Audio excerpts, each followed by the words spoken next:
Santo, fuente de luz, ilumínanos para tener las palabras correctas nuestra boca, nuestro corazón, nuestra mente. Ilumina, oh Señor, que bendiga. Amén.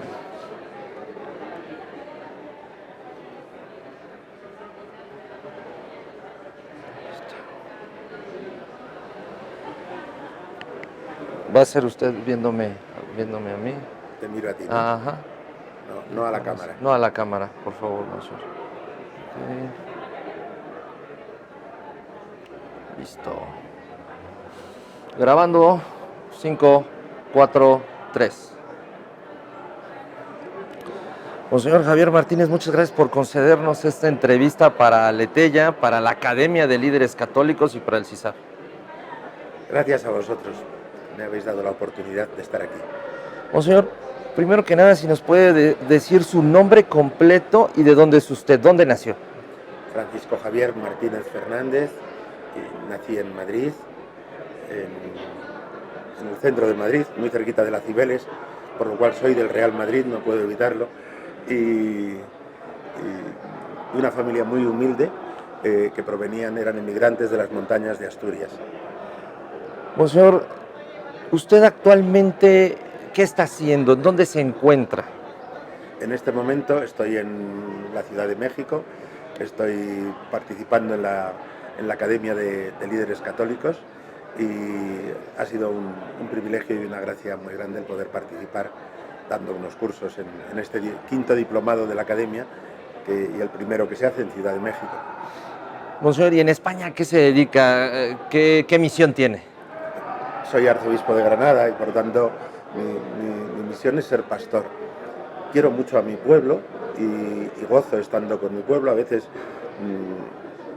explico a la gente, soy adicto a la gente, soy adicto a las personas y a los amigos y trato de hacer amigos.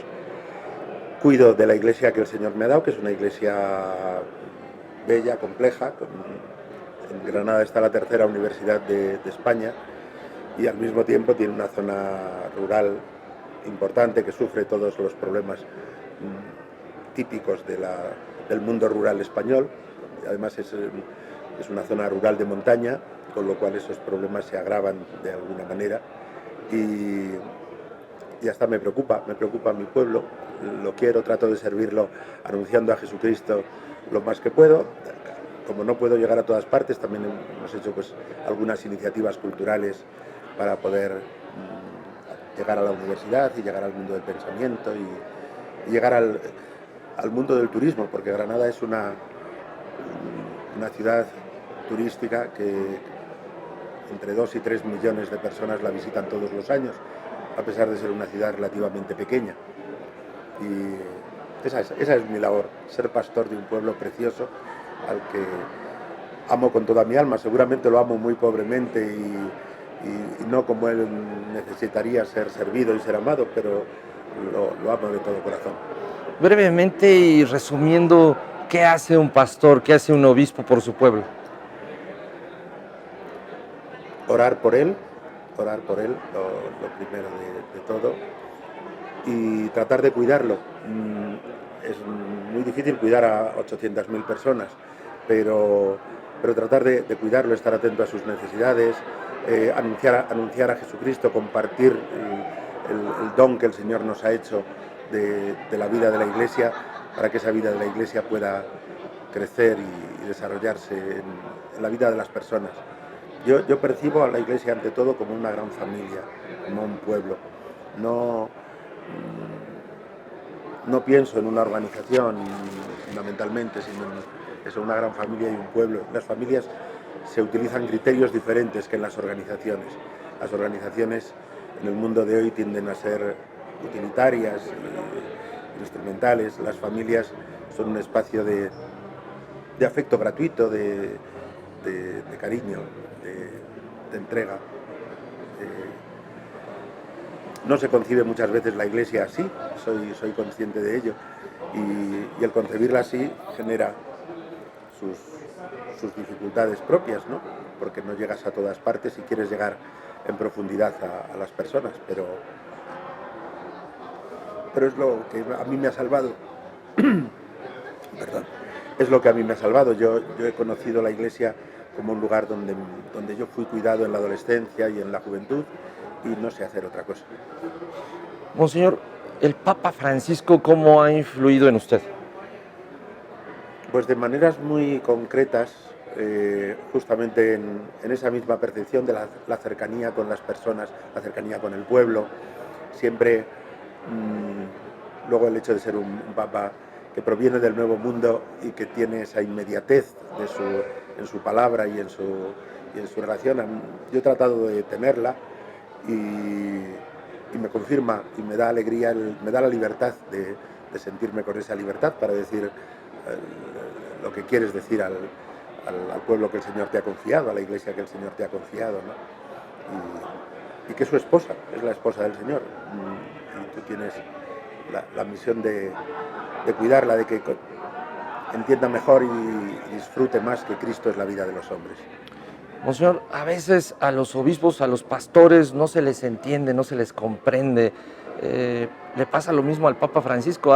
Muchas veces no se le entiende lo que él propone, tal vez por la mala fe o qué sé yo, o error de los medios de comunicación, que a lo mejor con amarillismo, con dolo o sin dolo, tratan de cambiar algunas cosas. ¿Usted qué opinión tiene al respecto? Porque el Papa Francisco habla fuerte y clarito. Ya está, cada uno tenemos nuestro temperamento y nuestra historia, y así. Yo agradezco mucho que el Papa hable fuerte y clarito y que diga las cosas con la sencillez con que las dice. Lo agradezco muchísimo. Y en ese sentido, los hombres, hay un viejo juego, ¿no?, por el cual uno cuenta una cosa y se cuenta en un grupo, en un círculo de 10 o 12 personas, cada uno se lo tiene que contar al siguiente, y cuando llega aparece siempre deformada. Uno tiene que contar con que los hombres deforman las cosas, pero siempre hay alguien que entiende el contexto, que busca la verdad, y que entiende que la verdad ilumina. La verdad humana siempre ilumina de una manera lateral, parcial, ¿no?, porque somos humanos. Nosotros no somos la palabra de Dios, pero somos su palabra humana y por lo tanto limitada. Pero si lo que se contiene en esa palabra es la verdad de Dios y su amor por el hombre, no tiene uno que temer que los demás no siempre entiendan o entiendan mal. Cuando uno está hablando a personas sencillas, las verdades más complejas se pueden explicar de manera muy sencilla. Y cuando estás hablando a académicos o a personas que tienen una gran formación o una gran responsabilidad, pues bueno, pues hay que articular el pensamiento a lo mejor de un modo diferente.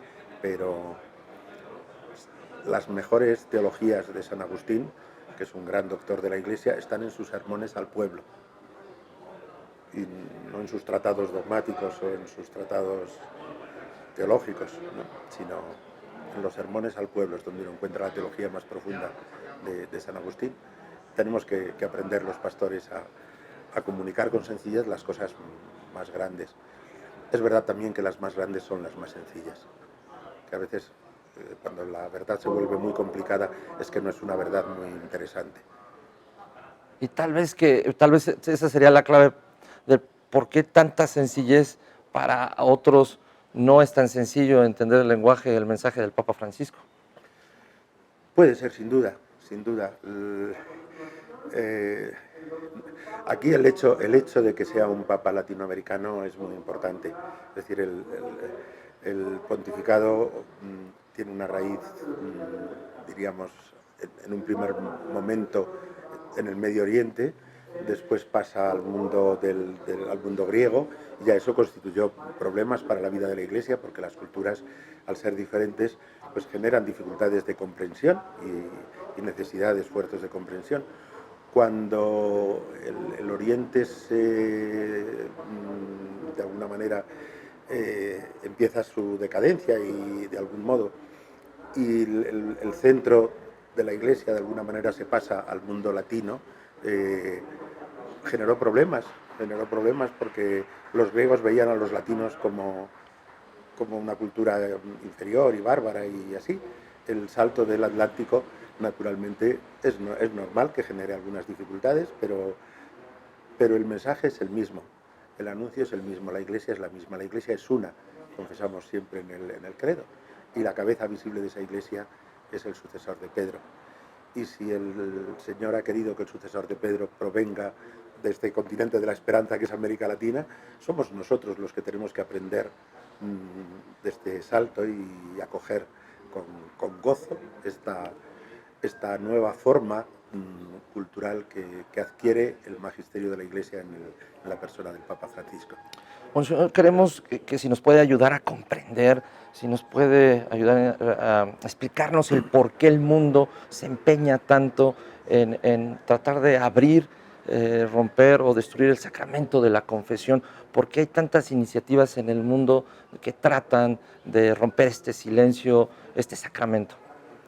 Porque es un lugar no controlado por los poderes del mundo, sino abierto solo, diríamos, a la conciencia del hombre frente a Dios en la comunión de la Iglesia. Y los poderes del mundo toleran con mucha dificultad, o no toleran simplemente, que haya algún espacio que no esté bajo su control. Hoy los gobiernos hacen leyes hasta sobre la memoria, como queriéndonos obligar, y ciertamente sobre el lenguaje, desean controlar el lenguaje que usamos al hablar de la persona, del matrimonio, de las relaciones.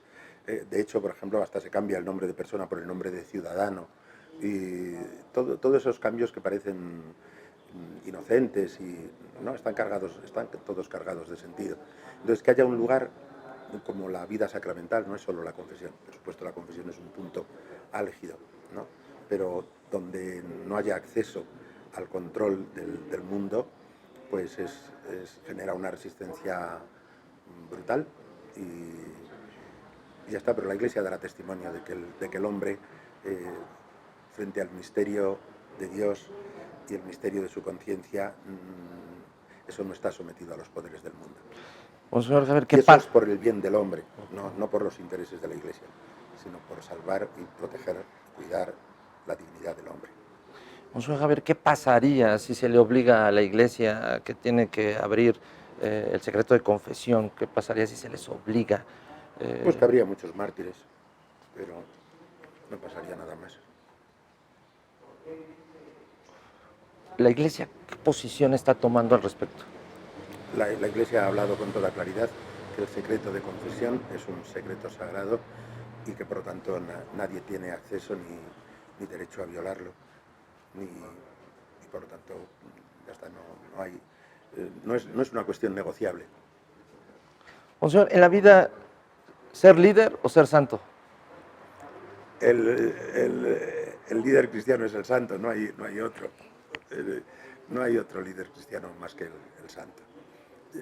Lo otro siempre se presta a ser como una manipulación de la Iglesia para intereses más o menos mundanos. Y ha sucedido siempre desde el principio. Ya la madre de los Zebedeos se acercó a Jesús queriendo que sus hijos ocuparan un puesto alto allí en el entorno de... Por lo tanto, desde el primer momento, incluso antes del misterio pascual, había intereses, por así decir, en ese caso intereses familiares de una madre perfectamente comprensibles y legítimos, ¿no? Cuando le dijo al Señor, yo quiero que mis hijos se sienten uno a tu izquierda y otro a tu derecha. En la vida de la Iglesia, y por lo tanto eso seguirá pasando siempre, ¿no? La tentación de donde hay incluso la misma santidad puede ser utilizada, ¿no? Pues porque da prestigio en los sitios, en un ambiente cristiano, la presencia de un santo genera a su alrededor, pero genera a su alrededor intereses, los santuarios de la Virgen a veces generan intereses comerciales alrededor, con la venta de productos vinculados a las imágenes de la Virgen o de los santos o así, ¿no? Pero para la Iglesia no hay otro liderazgo que el de la santidad, que además puede ser un liderazgo muy silencioso. La imagen de la proclamación en la Jornada Mundial de la Juventud de París de Santa Teresa de Lisieux como doctora de la Iglesia es muy iluminador. Una muchacha joven de 23 años que ha vivido en el silencio y es patrona de las misiones. Ese es un liderazgo de amor, Y esa es la santidad es siempre la grandeza de un amor, como el de Dios por los hombres y por el mundo. Monseñor Javier, es un poco complicado en este mundo donde se nos dice que el líder es protagonista, es famoso, es el primero, y donde la santidad, que es liderazgo, es humilde, vive en silencio, es el último, es el que sirve. Es algo complicado. Sí, resulta que Santa Teresa de Lisieux, que no buscó para nada ser líder en ningún sentido, sino que amaba al mundo tanto que decía: el día que yo falte y esté en el cielo, haré caer sobre el mundo una lluvia de rosas. ¿No? Ese era su amor al mundo, y cuando se enteró de que alguien había sido ajusticiado y le habían ofrecido la posibilidad de confesarse y se negó, ella se ofreció a sufrir la condena que ese hombre merecía en el infierno, para que ese hombre se salvara y fuera al cielo. Por eso es doctora de la Iglesia, porque ese es el amor de Jesucristo, exactamente. Pero los libros de Santa Teresa de Lisieux, no ahora, sino hace ya tiempo, están traducidos a 40 idiomas. Por lo tanto, yo sí que es líder, pero no buscaba serlo. Buscaba al Señor, buscaba el amor de Dios. Quería ser el corazón en el cuerpo de Cristo. ¿Qué relación tiene el amor con el líder, con el santo? Si es un líder cristiano, no hay otra forma de liderazgo que amar. Luego, yo he puesto el ejemplo de Santa Teresa porque es un ejemplo que pone mucho de contraste, ¿no? Diríamos el liderazgo tal como lo concibe el mundo y el liderazgo de la santidad en la persona que ha escogido como vida ser una vida oculta. Pero ella era una enamorada de Juana de Arco, por ejemplo, que no tuvo una vida oculta. Teresa de Lisieux representaba obras de teatro dentro del monasterio en los que ella hacía de Juana de Arco. Por lo tanto, era una admiradora y eran obras que ella misma había escrito. Pero luego, pues hay otras personas a las que el Señor les ha pedido otra vocación y otra misión en la Iglesia. La misión de formar parte en un gobierno, de participar en la gestión de los negocios de una nación o así. También ahí la santidad es posible. Hay santos que han sido reyes. Y por lo tanto, muchos. Santa Isabel de Hungría, sí, El mundo tiene hambre. San Fernando, perdón. Sí. Pues, señor, el mundo tiene hambre de líderes, de santos. Tiene hambre de Dios. El mundo se muere ahora mismo de hambre de Dios, del Dios verdadero, del Dios que envió a su Hijo no a condenar al mundo, sino a que el mundo, ni a juzgarlo, sino a que el mundo se salve por él. ¿Y cómo lo salvó? Amándolo. Entonces el líder cristiano, esté en el puesto que esté en la Iglesia, lo que será su característica será amar al mundo y amar a los más necesitados de pan y a los más necesitados de Dios, y gastar su vida por socorrer esa necesidad de la manera que mejor sabe, desde el puesto en el que la vida y el Señor le han puesto a cada uno. Y esa es la tarea fundamental del líder. Todo lo demás puede ser útil, pero es accesorio. Podríamos decir que los líderes son las manos, los pies de Dios que tocan la carne de Cristo, que van a las periferias, al extremo. Sin duda, el amor de Dios, cuando uno ama, al amor no se le ponen barreras. Y entonces nada